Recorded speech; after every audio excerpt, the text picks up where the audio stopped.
नमो नमः। प्रवाचिका अहन्दया दोषी अत्र समेषां स्वागतम्। अधुना अग्रिमा कथा पठिष्यते। अस्तु तर्हि आरंभं कुर्मः। जगाला वाटत होते ययाती राजा झाला, एका वैभवशाली राज्याचा स्वामी झाला, पण खरोखर ययाती पोरका झाला होता, निराधार झाला होता. एखाद्या क्षणी बाबांची आठवण मला अतिशय व्याकुळ करून टाकी. मग राजगुरू माझे समाधान करीत. महाराज नहुष महाराजांचा आत्मा आता मुक्त झाला आहे, तो अंतरिक्षातून चालला आहे. प्रथम पूषण त्याला त्याच्या नवीन स्थानाचा मार्ग दाखवील, मग सविताही त्याची सोबत करील. तो आत्मा एक विशाल प्रवाह ओलांडून जाईल. नंतर यमाचे पहारेकरी असलेले रुंद नाकाचे, 4 डोळ्यांचे, अंगांवर ठिपके असलेले सारमेचे पुत्र जे 2 कुत्रे, त्यांच्याजवळून तो आत्म्याच्या निवासस्थानाकडे जाईल. हे निवासस्थान अपूर्व आहे. तिथला प्रकाश कधीही कमी होत नाही, तिथलं पाणी कधीही आटत नाही. तिथं केवळ सुख आणि आनंद यांचं साम्राज्य असतं. आपण दुःख करू नये. लवकरच महाराजांचा आत्मा सर्व वासनांचा त्याग करून स्वानंद सागरात निमग्न होईल. बिचारे राजगुरू माझे समाधान ते दुसऱ्या कुठल्या मार्गाने करू शकणार होते. ऋग्वेदातील असल्या अनेक ऋचा ते घडाघडा पाठ म्हणत त्यांचे घटका विवरण करीत. मी त्यांचे बोलणे मुकाट्याने ऐकून घेई, मात्र चरफडून मनात म्हणे, कुठं असतो हा माणसाचा आत्मा? तो कसा दिसतो, काय करतो? देहापेक्षा निराळं असं त्याच्यात काय आहे? बाबांचा आत्मा आता स्वानंदात मग्न होईल म्हणून राजगुरू मला सांगत आहेत.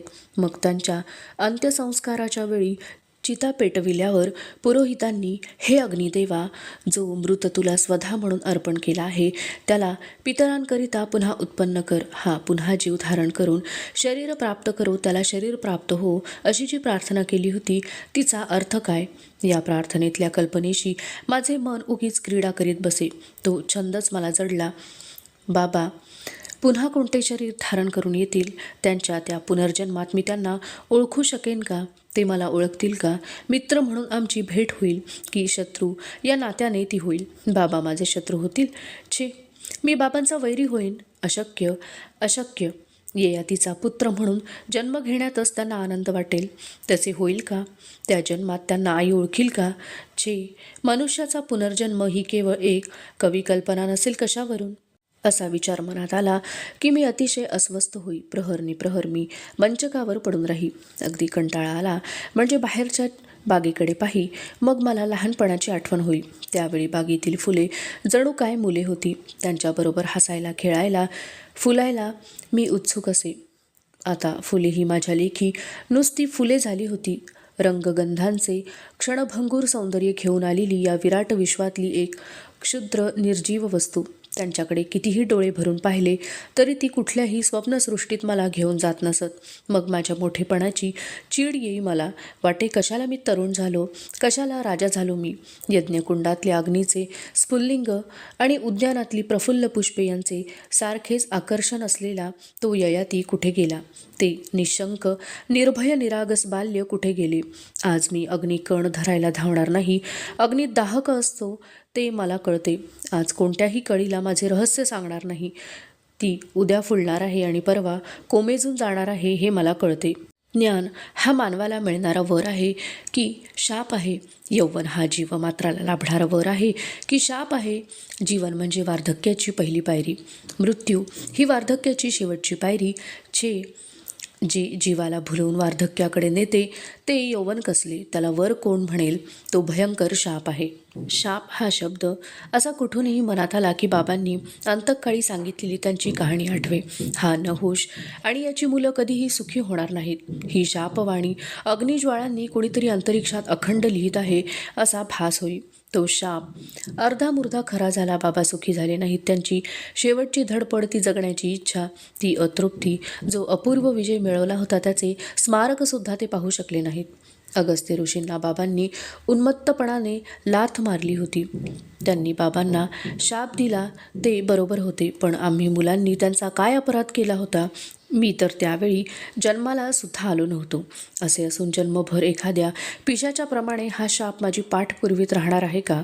मनात येई असे उठावे आणि अगस्त्य ऋषी असतील तिथे, ते कैलासाच्या शिखरावर तपश्चर्येला गेले असले तरी तिथे जाऊन त्यांना विचारावे, आम्हा निष्पाप मुलांना तुम्ही का शाप दिलात?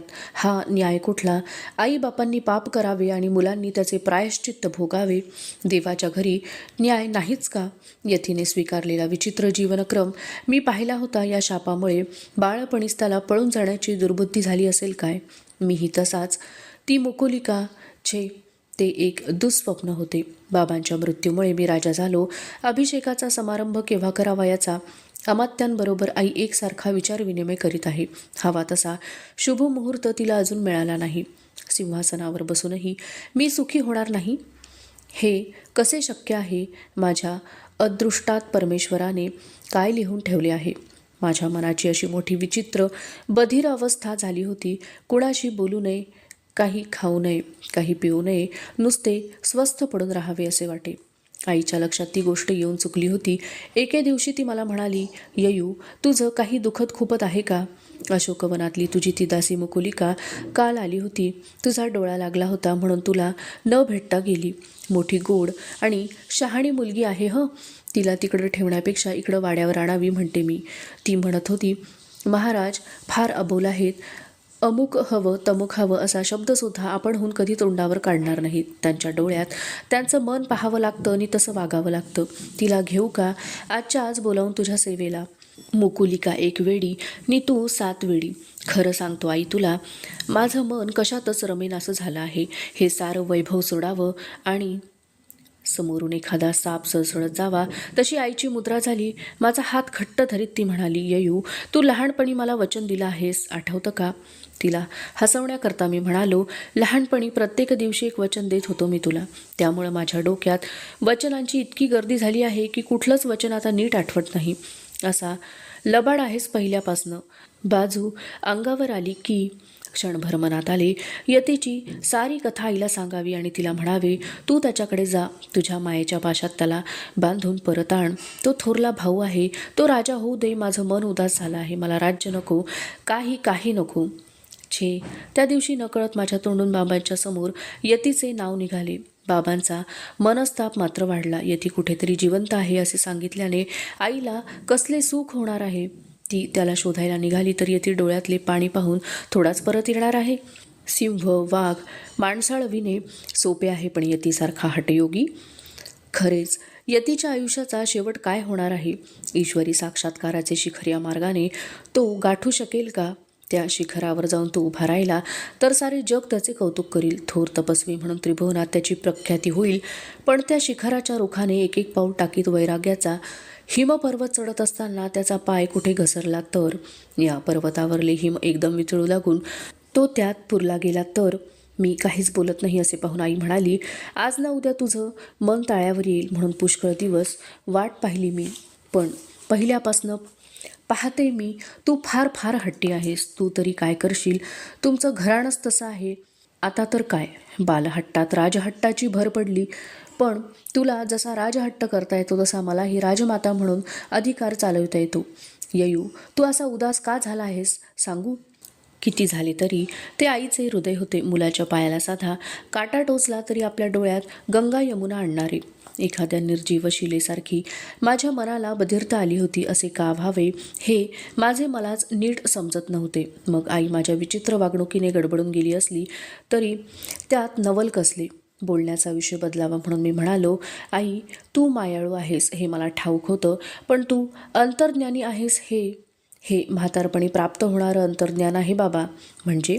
ती हसत उद्गारली, अरे वेड्या, तुझ्या वयाची मी एकदा होतेस की नाही? मग त्यावेळी मला काय वाटलं होतं हे मला थोडं तरी आठवत असेलच की नाही? हे बघ आई, मी पडलो पुरुष. तुमची बायकांची ही उखाण्यांची भाषा मला नाही कळत. सरळ सांग कशी, तुझ्या मनात काय आहे ते? तुझ्या 2 हातांचे 4 हात झाले की तुझं डोकं ताळ्यावर येईल असं. हा शोध तू स्वतःवरनं लावलास? त्यात एवढं नवल कसलं आलंय? माझं लग्न झालं तेव्हा तुझ्याहून पुष्कळ लहान होते मी. आईला सोडून येताना ब्रह्मांड आठवतं मला. वाटलं सासरी एक दिवससुद्धा काही आपण सुखानं नांदणार नाही. मग पुढे काय झालं? पुढं काय व्हायचं?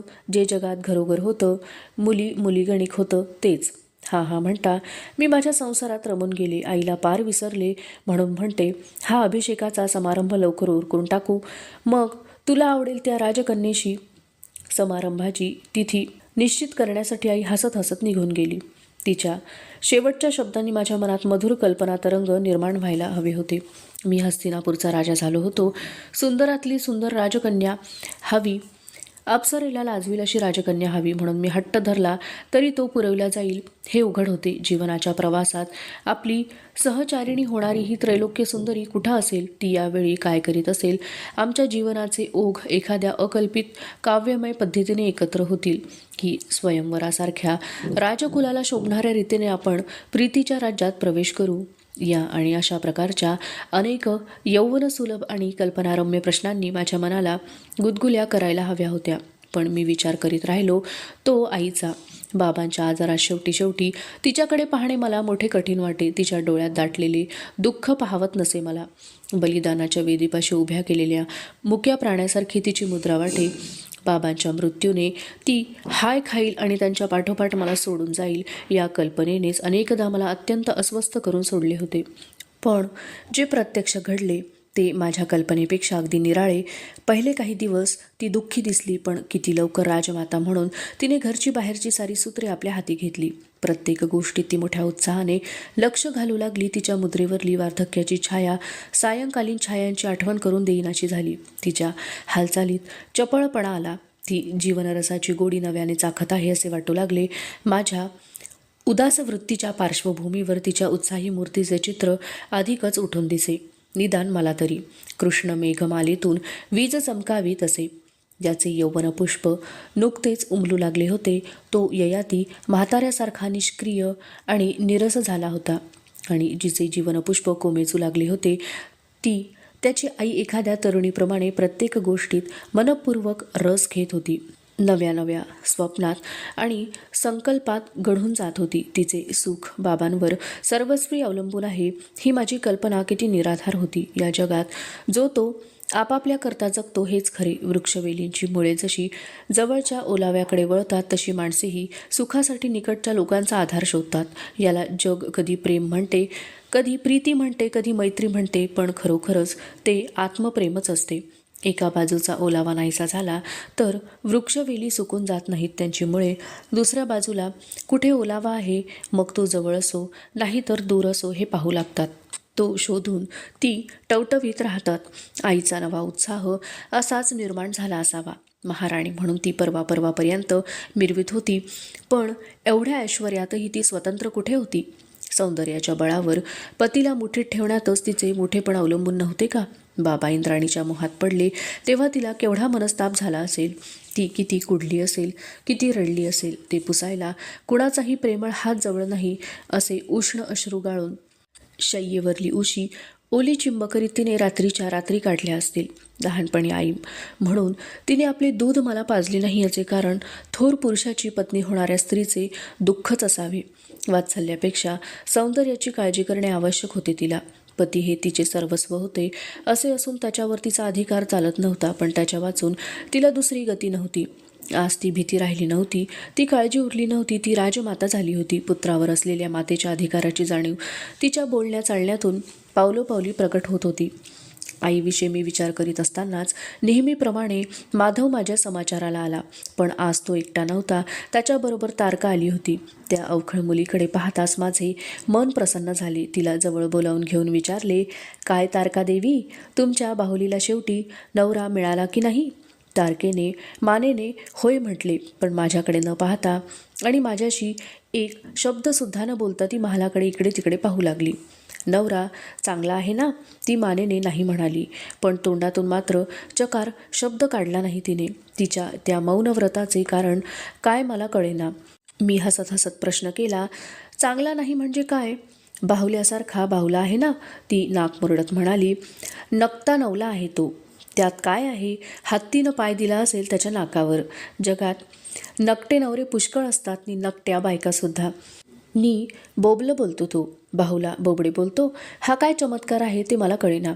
मी माधवकडे पाहून म्हणालो, मोठमोठ्या पंडितांच्या घरचे पशुपक्षीसुद्धा वेदांत चर्चा करीत असतात असं ऐकलं होतं मी, पण हा प्रकार त्याहूनही अपूर्व दिसतो. त्याचं बोबडं बोलणं हिनं स्वप्नात ऐकलं म्हणे. माधव म्हणाला. मी मनापासून हसलो. तारका मात्र घुमीच राहिली. माधव मला म्हणाला, ही मुद्दाम महाराजांकडे आली आहे आज. ती का बुवा? त्या नकट्या नवऱ्याचं नाक चांगलं उंच करायला? मग राजवैद्यांना बोलावून घेऊया नि विचारूया, नाहीतर एखाद्या सुताराला. काय तारके? आता कुठे ऊहू हा उद्गार तिच्या तोंडून बाहेर पडला. मग काय हवंय तुला? खालच्या मानेने माझ्याकडे पाहिल्यासारखी करीत ती म्हणाली, तुम्ही आता महालात झालात ना? हो. आता तुम्ही शिव्हावल बसनाल. सिंहावर? हो, शिवावल काका म्हणत होते. तिच्या बोलण्याचा रोख आता कुठे माझ्या लक्षात आला. मी हसत हसत म्हणालो, राजाला सिंहासनावर बसावंच लागतं, नाहीतर त्याला राजा कोण म्हणेल? तो सिंह चावतो का? तो म्हातारा असतो, त्याचे बहुतेक दात पाडलेले असतात. तो चावणार नाही ना मला? नाही. मग मला तुमची लानी कलाल? असे? तारका माझी राणी होण्याकरता आली होती. स्वयंवराचा हा अभूतपूर्व प्रकार पाहून माझ्या मनात हास्याच्या उकळ्या फुटत होत्या. पण तारकेचा विरस होऊ नये म्हणून मी खोटी गंभीर मुद्रा धारण केली. माधवालाही न हसण्याविषयी डोळ्यांनी खुणवले. तू राणी होऊन काय करणार आहेस? मी तारकेला प्रश्न केला. मोठे गोड हातवारे करीत ती म्हणाली, मी लानी झाले म्हणजे आजी मला हंतलुनातून उठवणार नाही. मी लानी झाले म्हणजे खूप खूप दागिने मिळतील मला भावलीला घालायला. मी लानी झाले म्हणजे राणी होण्याचे अनेक फायदे विचारपूर्वक तिने शोधून काढले होते. इतकेच नव्हे तर ते तोंडपाठ करून आली होती ती. ते सारे तिने मला गोड बोबड्या बोलांनी सांगितले. पण माझे तिच्या बोलण्याकडे लक्ष नव्हते. मात्र तिच्या त्या इवल्या इवल्या स्वप्नातील बालमनाचा हेवा वाटत होता मला. राणी होण्याचे सर्व फायदे तिने मला सांगितल्यावर मी म्हणालो, फार लहान आहेस तू अजून. मोठी झालीस म्हणजे मी तुला माझी राणी करीन. खूप खूप खाऊ देऊन मी तारकेचा निरोप घेतला. अवशिष्टा कथा अग्रिमे भागे पठिष्यते. अस्तु तर्हि पुनर्मिलामः. तावत् मंगलं भूयात् शुभं भूयात्. नमो नमः. धन्यवादः.